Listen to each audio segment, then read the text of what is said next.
ನಮಸ್ಕಾರ. ಫಸ್ಟ್ ಟ್ಯೂಬ್ಗೆ ಸ್ವಾಗತ. ಗುರುವಾರ ರಾಘವೇಂದ್ರ ಸ್ವಾಮಿಗಳ ದಿನ. ಈ ದಿನ ಹೆಚ್ಚಿನವರು ರಾಯರ ಮಠಕ್ಕೆ ಭೇಟಿ ನೀಡುವ ಮೂಲಕ ರಾಯರ ಆಶೀರ್ವಾದವನ್ನು ಪಡೆದುಕೊಳ್ತಾರೆ. ಈ ಸಮಯದಲ್ಲಿ ಅವರು ರಾಯರಿಗೆ ಪ್ರದಕ್ಷಿಣೆಯನ್ನ ಹಾಕ್ತಾರೆ. ಆದರೆ ರಾಯರಿಗೆ ಪ್ರದಕ್ಷಿಣೆಯನ್ನ ಹಾಕಲು ಅದರದ್ದೇ ಆದ ನಿಯಮ ಆಗಿದೆ. ಹಾಗಾದ್ರೆ ರಾಘವೇಂದ್ರ ಸ್ವಾಮೀಜಿ ಅವರಿಗೆ ಪ್ರದಕ್ಷಿಣೆಯನ್ನ ಹಾಕುವುದು ಹೇಗೆ? ರಾಯರಿಗೆ ಎಷ್ಟು ಬಾರಿ ಪ್ರದಕ್ಷಿಣೆಯನ್ನ ಹಾಕಬೇಕು? ರಾಘವೇಂದ್ರ ಸ್ವಾಮೀಜಿಗಳಿಗೆ ಪ್ರದಕ್ಷಿಣೆ ಹಾಕುವುದಕ್ಕೆ ಇರುವ ನಿಯಮಗಳು ಏನೇನು? ಹಾಗೂ ಮಂತ್ರಾಲಯಕ್ಕೆ ಭೇಟಿ ನೀಡಿದಾಗ ರಾಯರ ಆಶೀರ್ವಾದವಾಗಿ ಮಂತ್ರಾಕ್ಷತೆಯನ್ನ ತೆಗೆದುಕೊಂಡು ಹೋಗ್ತೇವೆ. ಈ ಮಂತ್ರಾಕ್ಷತೆಯನ್ನ ಮನೆಗೆ ಬಂದ ನಂತರ ಎಲ್ಲೆಂದರಲ್ಲಿ ಎಸೆಯುವುದರ ಮೂಲಕ ತಪ್ಪನ್ನ ಮಾಡ್ತೇವೆ. ಮಂತ್ರಾಲಯದ ಮಂತ್ರಾಕ್ಷತೆಯ ಪ್ರಯೋಜನ ಏನು? ಮಂತ್ರಾಲಯದಲ್ಲಿ ನೀಡಿದ ಮಂತ್ರಾಕ್ಷತೆಯನ್ನ ಹೇಗೆ ಬಳಸ್ಕೊಳ್ಬೇಕು ಅನ್ನೋದನ್ನ ಈ ವಿಡಿಯೋದಲ್ಲಿ ನೋಡೋಣ. ನೀವು ರಾಘವೇಂದ್ರ ಸ್ವಾಮೀಜಿಗಳ ಭಕ್ತರಾಗಿದ್ರೆ ಶ್ರೀ ರಾಘವೇಂದ್ರಾಯ ನಮಃ ಅಂತ ಕಮೆಂಟ್ ಮಾಡಿ. ಹಾಗೂ ನೀವು ಮಂತ್ರಾಲಯಕ್ಕೆ ಭೇಟಿ ಕೊಟ್ಟಿದ್ರೆ ಎಷ್ಟು ಬಾರಿ ರಾಯರ ದರ್ಶನ ಪಡೆದಿದ್ರಿ ಅಂತಲೂ ಕೂಡ ಕಮೆಂಟ್ ಮೂಲಕ ತಿಳಿಸಿ. ವಿಡಿಯೋಗೆ ಲೈಕ್ ಮಾಡಿ. ಮಂತ್ರಾಲಯದಲ್ಲಿ ನೆಲೆ ನಿಂತ ರಾಘವೇಂದ್ರ ಸ್ವಾಮೀಜಿಗಳನ್ನ ಅಂದ್ರೆ ನಮ್ಮ ರಾಯರನ್ನ ಶ್ರದ್ಧಾ ಭಕ್ತಿಯಿಂದ ಭಕ್ತರು ಕಲಿಯುಗದ ಕಾಮಧೇನು, ಬೇಡಿದ ವರವನ್ನು ನೀಡುವ ಕರುಣಾಮಯಿ ಎಂದೆಲ್ಲ ಹಾಡಿ ಹೊಗಳುತ್ತಾರೆ. ತುಂಗಭದ್ರಾ ತಟದಲ್ಲಿ ನಿಂತಿರುವ ರಾಯರ ಸನ್ನಿಧಾನಕ್ಕೆ ಭೇಟಿ ನೀಡಿದಾಗಲೆಲ್ಲ ನಮಗೆ ಮಂತ್ರಾಕ್ಷತೆಯನ್ನು ನೀಡುತ್ತಾರೆ. ಆದರೆ ಮಂತ್ರಾಲಯದಲ್ಲಿನ ನೀಡುವ ಕೆಂಪು ಬಣ್ಣದ ಮಂತ್ರಾಕ್ಷತೆ ಅತ್ಯಂತ ವಿಶೇಷವಾದದ್ದು. ಮಂತ್ರಾಕ್ಷತೆಯ ವಿಶೇಷತೆಯ ಬಗ್ಗೆ ಅನೇಕ ಜನರಿಗೆ ಗೊತ್ತೇ ಇಲ್ಲ. ಅದೆಷ್ಟೋ ಜನರಿಗೆ ಮಂತ್ರಾಕ್ಷತೆಯ ಮಹತ್ವ ತಿಳಿದಿಲ್ಲ. ಮಂತ್ರಾಲಯಕ್ಕೆ ಭೇಟಿ ನೀಡಿದಾಗಲೆಲ್ಲ ನಮಗೆಲ್ಲ ಮಂತ್ರಾಕ್ಷತೆಯನ್ನು ನೀಡುತ್ತಾರೆ. ಅದನ್ನ ತಲೆಯ ಮೇಲೆ ಹಾಕೊಂಡು ತಕ್ಷಣ ಕೆಳಗೆ ಬೀಳುತ್ತವೆ. ಅದರರ್ಥ ನೀವು ಅದನ್ನ ತಪ್ಪಾಗಿ ತಲೆಯ ಮೇಲೆ ಹಾಕಿಕೊಂಡಿದ್ದೀರಿ ಎಂಬಂತಾಗಿದೆ. ರಾಯರ ಮಂತ್ರಾಕ್ಷತೆಯನ್ನ ತಲೆಯ ಮೇಲೆ ಹಾಕಿಕೊಳ್ಳಲು ಅದರದೇ ಆದ ನಿಯಮ ಇದೆ. ಮಂತ್ರಾಕ್ಷತೆಯನ್ನ ತಪ್ಪಾದ ರೀತಿಯಲ್ಲಿ ಬಳಸಿದ್ರೆ ಅದರಿಂದ ನಿಮಗೆ ಅಪಾಯ ಆಗಬಹುದು. ಯಾಕಂದ್ರೆ ನೀವು ಮಂತ್ರಾಕ್ಷತೆಗೆ ಅಪಮಾನ ಮಾಡ್ತಾ ಇದ್ದೀರಿ ಎಂದರೆ ಅದು ನೇರವಾಗಿ ರಾಯರಿಗೆ ಮಾಡಿದ ಅಪಮಾನವಾಗಿರುತ್ತೆ. ಅದೆಷ್ಟೋ ಜನರು ಅದನ್ನ ಸರಿಯಾದ ರೀತಿಯಲ್ಲಿ ತೆಗೆದುಕೊಳ್ಳದೆ ನೆಲದ ಮೇಲೆ ಚೆಲ್ಲುವುದು, ಎಸೆಯುವುದು ಅಥವಾ ಕಾಲಿನ ಕೆಳಗೆ ಹಾಕೋದನ್ನ ನೋಡಿರಬಹುದು. ಮಂತ್ರಾಕ್ಷತೆಗಳಿಗೆ ಅದರದ್ದೇ ಆದ ಪಾವಿತ್ರತೆ, ಶಕ್ತಿಗಿದೆ. ಇಂತಹ ಪವಿತ್ರ ಮಂತ್ರಾಕ್ಷತೆಗೆ ಸಂಬಂಧಿಸಿದಂತೆ ನೀವು ಈ ರೀತಿ ತಪ್ಪುಗಳನ್ನು ಮಾಡಲು ಹೋಗಬೇಡಿ. ಮಂತ್ರಾಲಯದ ಶ್ರೀ ರಾಘವೇಂದ್ರ ಸ್ವಾಮೀಜಿ ಸನ್ನಿಧಾನದ ಕೆಂಪು ಬಣ್ಣದ ಮಂತ್ರಾಕ್ಷತೆಯು ಅತ್ಯಂತ ಶಕ್ತಿಯುತವಾದದ್ದು. ಗುರುರಾಯರ ಮಂತ್ರಾಕ್ಷತೆಯನ್ನ ಪಡೆದ ಪ್ರತಿಯೊಬ್ಬರಿಗೂ ರಾಯರ ಅನುಗ್ರಹ ಪ್ರಾಪ್ತಿಯಾಗತ್ತೆ. ಮಂತ್ರಾಕ್ಷತೆಯನ್ನ ಪಡೆದುಕೊಂಡವರು ತಮ್ಮೆಲ್ಲ ಕಾರ್ಯಕ್ಷೇತ್ರಗಳಲ್ಲೂ ಯಶಸ್ಸನ್ನ ಪಡೆದುಕೊಳ್ಳುತ್ತಾರೆ. ರಾಯರ ಸನ್ನಿಧಾನದಲ್ಲಿ ನೀಡುವ ಮಂತ್ರಾಕ್ಷತೆಯನ್ನ ನೀವು ತಲೆ ಮೇಲೆ ಹಾಕಿಕೊಳ್ಳುತ್ತೀರಿ. ಒಂದಿಷ್ಟು ಸಮಯದ ಬಳಿಕ ಅದು ನಮ್ಮ ಅರಿವಿಗೆ ಬಾರದೆ ಎಲ್ಲೆಂದರಲ್ಲಿ ಬೀಳಲು ಪ್ರಾರಂಭವಾಗುತ್ತೆ. ಈ ಕಾರಣದಿಂದ ನಾವು ಮಂತ್ರಾಕ್ಷತೆಯನ್ನ ಅತ್ಯಂತ ಎಚ್ಚರಿಕೆಯಿಂದ ಬಳಸಬೇಕು. ರಾಯರ ಸನ್ನಿಧಾನದ ಮಂತ್ರಾಕ್ಷತೆಯನ್ನ ಆರೋಗ್ಯ ಪೀಡಿತರಿಗೆ ನೀಡುವುದರಿಂದ ಅವರ ಆರೋಗ್ಯದ ಸಮಸ್ಯೆಗಳು ದೂರವಾಗುತ್ತೆ. ಜೀವನದ ಪ್ರತಿಯೊಂದು ಕ್ಷೇತ್ರದಲ್ಲೂ ಯಶಸ್ಸು ಖಚಿತವಾಗುತ್ತೆ. ರಾಯರ ಸನ್ನಿಧಾನದಲ್ಲಿ ನೀಡುವ ಮಂತ್ರಾಕ್ಷತೆಯನ್ನ ಒಂದು ಬಿಳಿ ಬಣ್ಣದ ಬಟ್ಟೆಯಲ್ಲಿ ಕಟ್ಟಿ ಅದನ್ನು ನಿಮ್ಮ ದೇಹದ ಬಲಭಾಗದಲ್ಲಿ ಇಟ್ಟುಕೊಳ್ಳಬೇಕು. ಅಂದರೆ ನಿಮ್ಮ ದೇಹದ ಬಲಭಾಗದಲ್ಲಿರುವ ಶರ್ಟ್ ಕಿಸೆಯಲ್ಲಿ ಅಥವಾ ಪ್ಯಾಂಟ್ ಕಿಸೆಯಲ್ಲಿ ಇಟ್ಕೊಳ್ಬೇಕು. ಮನೆಗೆ ತೆರಳಿದ ಬಳಿಕ ನೀರಿನಲ್ಲಿ ಶ್ರೀಗಂಧವನ್ನ ಒಂದೆರಡು ತುಳಸಿ ದಳವನ್ನು ಹಾಕಿ ಅದರಿಂದ ಪ್ರಕ್ಷೋಪಣೆಯನ್ನು ಮಾಡಿಕೊಳ್ಳಿ.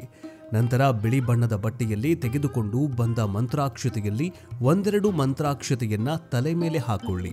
ಇದರಿಂದ ನೀವು ಮಾಡಲು ಹೊರಟ ಎಲ್ಲಾ ಕಾರ್ಯದಲ್ಲೂ ನಿಮಗೆ ಯಶಸ್ಸು ಸಿಗತ್ತೆ. ಮತ್ತು ಉಳಿದ ಮಂತ್ರಾಕ್ಷತೆಯನ್ನ ಶುದ್ಧವಾದ ಸ್ಥಳದಲ್ಲಿ ಇಟ್ಟುಕೊಳ್ಳಿ. ಇದನ್ನ ನೀವು ಯಾವುದೇ ಸಮಸ್ಯೆಗಳು ಬಂದಾಗ ಬಳಸಿಕೊಳ್ಳಬಹುದು. ಇವಿಷ್ಟು ಮಂತ್ರಾಕ್ಷತೆಯ ಮಹಿಮೆಯಾದ್ರೆ ಇನ್ನು ಎಷ್ಟು ಮಂತ್ರಾಕ್ಷತೆಯನ್ನ ತಲೆ ಮೇಲೆ ಇಟ್ಕೊಳ್ಬೇಕು ಅನ್ನೋ ಪ್ರಶ್ನೆ ಎಲ್ರಿಗೂ ಕೂಡ ಮೂಡತ್ತೆ. ಪ್ರತಿನಿತ್ಯ ಸ್ನಾನ ಮಾಡಿದ ಬಳಿಕ ಬಟ್ಟೆಯಲ್ಲಿ ಇಟ್ಟುಕೊಂಡಿರುವ ಮಂತ್ರಾಕ್ಷತೆಯನ್ನ 2 ಮಂತ್ರಾಕ್ಷತೆ ಕಾಳುಗಳನ್ನ ನಿಮ್ಮ ತಲೆ ಮೇಲೆ ಇಟ್ಟುಕೊಳ್ಳಿ. ಮಂತ್ರಾಕ್ಷತೆಯನ್ನ ಶೇಖರಣೆ ಮಾಡಿಕೊಳ್ಳುವುದು ತುಂಬಾನೇ ಒಳ್ಳೆಯದು. ಈ ರೀತಿ ಮಂತ್ರಾಕ್ಷತೆಯನ್ನ ತಲೆ ಮೇಲೆ ಹಾಕಿಕೊಳ್ಳೋದ್ರಿಂದ ರಾಘವೇಂದ್ರ ಸ್ವಾಮೀಜಿಗಳ ಶ್ರೀರಕ್ಷೆ ಸದಾ ನಿಮ್ಮ ಮೇಲಿರುತ್ತೆ. ಮಂತ್ರಾಕ್ಷತೆಯನ್ನ ಸರಿಯಾದ ರೀತಿಯಲ್ಲಿ ಬಳಸಿದಾಗ ಮಾತ್ರ ಎಲ್ಲ ಕೆಲಸಗಳಿಗೆ ಜಯವಾಗುತ್ತೆ. ಸಾಮಾನ್ಯವಾಗಿ ನಾವು ದೇವಸ್ಥಾನಕ್ಕೆ ಭೇಟಿ ನೀಡಿದಾಗಲೆಲ್ಲ 3 ಬಾರಿ ಪ್ರದಕ್ಷಿಣೆಯನ್ನು ಹಾಕ್ತೇವೆ. ನಾವು 3 ಬಾರಿ ಹಾಕುವ ಪ್ರದಕ್ಷಿಣೆಗೂ ಅದರದ್ದೇ ಆದ ಅರ್ಥ ಆಗಿದೆ. 3 ಸುತ್ತುಗಳಲ್ಲಿ ದೇವರಿಗೆ ಮೊದಲನೇ ಸುತ್ತು ಹಾಕುವುದರಿಂದ ಬ್ರಹ್ಮ ಹತ್ಯೆ ದೋಷ ಪರಿಹಾರವಾಗತ್ತೆ. 2ನೇ ಸುತ್ತು ನಮ್ಮ ಅಹಂಕಾರವನ್ನ ಹಾಗೂ ನಾವು ತಿಳಿದೋ ಅಥವಾ ತಿಳಿಯದೋ ಮಾಡಿದ ತಪ್ಪುಗಳನ್ನು ಪರಿಹಾರ ಮಾಡತ್ತೆ. 3ನೇ ಸುತ್ತನ್ನು ನಾವು ಜೀವನದಲ್ಲಿ ನಮಗಾಗಿ ಮಾಡಬೇಕು. ರಾಘವೇಂದ್ರ ಸ್ವಾಮಿ ಸನ್ನಿಧಾನದಲ್ಲಿ ಹಾಗೂ ರಾಯರ ಬೃಂದಾವನದಲ್ಲಿ ಧನಾತ್ಮಕ ಶಕ್ತಿಯ ಸಂಚಲನ ಹೆಚ್ಚಾಗಿರುತ್ತೆ. ನಾವು ಇಲ್ಲಿ ಪ್ರದಕ್ಷಿಣೆಯನ್ನು ಹಾಕುವಾಗ ಮನಸ್ಸನ್ನು ಹೆಚ್ಚು ಶುದ್ಧವಾಗಿಟ್ಟುಕೊಂಡು ಪ್ರದಕ್ಷಿಣೆಯನ್ನು ಹಾಕಬೇಕು. ರಾಯರಿಗೆ ಪ್ರದಕ್ಷಿಣೆಯನ್ನು ಹಾಕುವ ಮುನ್ನ ರಾಯರ ಮುಂದೆ ನಿಂತುಕೊಂಡು ನಾವು ಯಾವುದಕ್ಕಾಗಿ ಪ್ರದಕ್ಷಿಣೆಯನ್ನು ಮಾಡ್ತಾ ಇದ್ದೇವೆ ಎಂಬುದನ್ನು ಮನಸ್ಸಲ್ಲಿ ಇಟ್ಟುಕೊಂಡು ಮನಸ್ಸಿನಲ್ಲೇ ಸಂಕಲ್ಪವನ್ನು ಮಾಡಿಕೊಂಡು ಪ್ರದಕ್ಷಿಣೆಯನ್ನು ಹಾಕುವುದರಿಂದ ರಾಯರ ಆಶೀರ್ವಾದ ನಮಗೆ ಪ್ರಾಪ್ತಿಯಾಗತ್ತೆ. ರಾಯರ ಸನ್ನಿಧಾನದಲ್ಲಿರುವ ಧನಾತ್ಮಕ ಶಕ್ತಿ ನಿಮಗೆ ಅನುಗ್ರಹ ನೀಡುತ್ತೆ. ಧ್ಯಾನಸ್ಥ ಮನಸ್ಸಿನಲ್ಲಿ ನಂಬಿಕೆ ಮತ್ತು ಭಕ್ತಿಯೊಂದಿಗೆ ಪ್ರದಕ್ಷಿಣೆಯನ್ನು ಹಾಕಬೇಕಾಗತ್ತೆ. ಪ್ರದಕ್ಷಿಣೆ ಹಾಕುವ ಮನಸ್ಸಿನಲ್ಲಿ ಕೆಟ್ಟ ಆಲೋಚನೆಗಳು ಇರಬಾರದು. ಮನಸ್ಸು ಕೇವಲ ರಾಯರ ಸ್ಮರಣೆಯಲ್ಲಿಯೇ ಇರಬೇಕು. ಮನಸ್ಸಲ್ಲಿ ಯಾವುದೇ ಒಂದು ಆಸೆಯನ್ನು ಇಟ್ಟುಕೊಂಡು ಅದು ಈಡೇರಬೇಕು ಅಂತ ನೀವು ಪ್ರದಕ್ಷಿಣೆಯನ್ನು ಹಾಕ್ತಾ ಇದ್ರೆ ಆಗ 5 ಬಾರಿ ಪ್ರದಕ್ಷಿಣೆಯನ್ನು ಹಾಕಬೇಕು.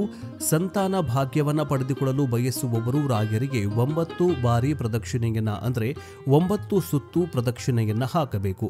ತಪ್ಪೇ ಮಾಡದೆ ಶಿಕ್ಷೆಗೆ ಗುರಿಯಾದಂತಹ ಸಂದರ್ಭ ಎದುರಾದರೆ ಅಥವಾ ಶತ್ರುಬಾಧೆಗೆ ನೀವು ಒಳಗಾಗಿದ್ದರೆ ಅಂತಹ ಸಂದರ್ಭದಲ್ಲಿ ನಿಮ್ಮ ಮನೆಯ ಹತ್ತಿರ ಇರುವ ಮೃತ್ತಿಕಾ ಬೃಂದಾವನಕ್ಕೆ 11 ಬಾರಿ ಪ್ರದಕ್ಷಿಣೆಯನ್ನು ಹಾಕಬೇಕು. 21 ಬಾರಿ ಪ್ರದಕ್ಷಿಣೆಯನ್ನು ಹಾಕುವುದು ತುಂಬಾನೇ ಪ್ರಯೋಜನಕಾರಿಯಾಗಿದೆ. ಈ ರೀತಿ ಪ್ರದಕ್ಷಿಣೆ ಹಾಕುವುದರಿಂದ ನಮ್ಮ ಮನಸ್ಸಿನ ಎಲ್ಲ ಕೋರಿಕೆಯನ್ನು ಸಂಪೂರ್ಣಗೊಳಿಸುತ್ತೆ. ಇನ್ನು ಪ್ರದಕ್ಷಿಣೆಯಲ್ಲಿ ಹಲವಾರು ವಿಧಗಳು ಇವೆ. ಮೊದಲನೆಯದು ರಾಯರ ಗರ್ಭಗುಡಿ ಅಂದರೆ ಬೃಂದಾವನಕ್ಕೆ ಮೊದಲ ಬಾರಿ ಪ್ರದಕ್ಷಿಣೆಯನ್ನು ಹಾಕಬೇಕು. ಇದರರ್ಥ ನಮ್ಮೆಲ್ಲ ಸಮಸ್ಯೆಗಳಿಗೆ ನೀನೇ ಪರಿಹಾರ ಕೊಡಪ್ಪ ಅಂತ ಅರ್ಥ. 2ನೆಯದು ದೇವಾಲಯದ ಸುತ್ತಲೂ ಪ್ರದಕ್ಷಿಣೆ ಹಾಕುವುದು. 3ನೆಯದು ಆದಿ ಪ್ರದಕ್ಷಿಣೆ ಅಂದರೆ ಅತಿ ಚಿಕ್ಕ ಚಿಕ್ಕ ಹೆಜ್ಜೆಗಳನ್ನು ಇಟ್ಟು ಪ್ರದಕ್ಷಿಣೆಯನ್ನು ಹಾಕುವುದು. ಇದನ್ನ ಹೆಜ್ಜೆ ನಮಸ್ಕಾರ ಅಂತಲೂ ಕರೆಯಲಾಗುತ್ತೆ. ಇದರಿಂದ ಮನಸ್ಸಿನ ಆಸೆ ಪೂರ್ತಿಯಾಗತ್ತೆ ಅಂತ ನಂಬಲಾಗಿದೆ. ಇನ್ನು ಪ್ರದಕ್ಷಿಣೆ ಹಾಕುವ ಮುನ್ನ ಕೆಲವೊಂದಿಷ್ಟು ನಿಯಮಗಳನ್ನು ಪಾಲಿಸಲೇಬೇಕು. ಅದೇನು ಅಂದ್ರೆ ರಾಯರಿಗೆ ನೀವು ಪ್ರದಕ್ಷಿಣೆಯನ್ನು ಹಾಕುವ ಮುನ್ನ ನದಿಯ ನೀರಿನಲ್ಲಿ ಅಥವಾ ಬಾವಿಯ ನೀರಿನಲ್ಲಿ ಸ್ನಾನವನ್ನ ಮಾಡಬೇಕು. ಒದ್ದೆಯಾದ ಬಟ್ಟೆಯಲ್ಲಿ ಪ್ರದಕ್ಷಿಣೆಯನ್ನು ಹಾಕಬೇಕು. ಪ್ರದಕ್ಷಿಣೆಯನ್ನು ಹಾಕುವಾಗ ಶ್ರೀ ರಾಘವೇಂದ್ರಾಯ ನಮಃ ಎನ್ನುವ ಮಂತ್ರವನ್ನ ಪಠಿಸುತ್ತಾ ಪ್ರದಕ್ಷಿಣೆಯನ್ನು ಹಾಕಬೇಕು. ನೋಡಿದ್ರಲ್ಲ ಶ್ರೀ ಗುರು ರಾಘವೇಂದ್ರ ಸ್ವಾಮೀಜಿಗಳ ಮಂತ್ರಾಕ್ಷತೆಯ ಶಕ್ತಿ ಹಾಗೂ ಪ್ರದಕ್ಷಿಣೆಯ ರಹಸ್ಯವನ್ನ. ಈ ವಿಡಿಯೋವನ್ನ ನೋಡಿದ ನಿಮ್ಮೆಲ್ಲರಿಗೂ ಮಂತ್ರಾಲಯ ಶ್ರೀ ರಾಘವೇಂದ್ರ ಸ್ವಾಮೀಜಿಗಳು ಒಳ್ಳೆಯದು ಮಾಡಲಿ. ಮುಂದಿನ ವಿಡಿಯೋದಲ್ಲಿ ಸಿಗೋಣ. ಧನ್ಯವಾದ.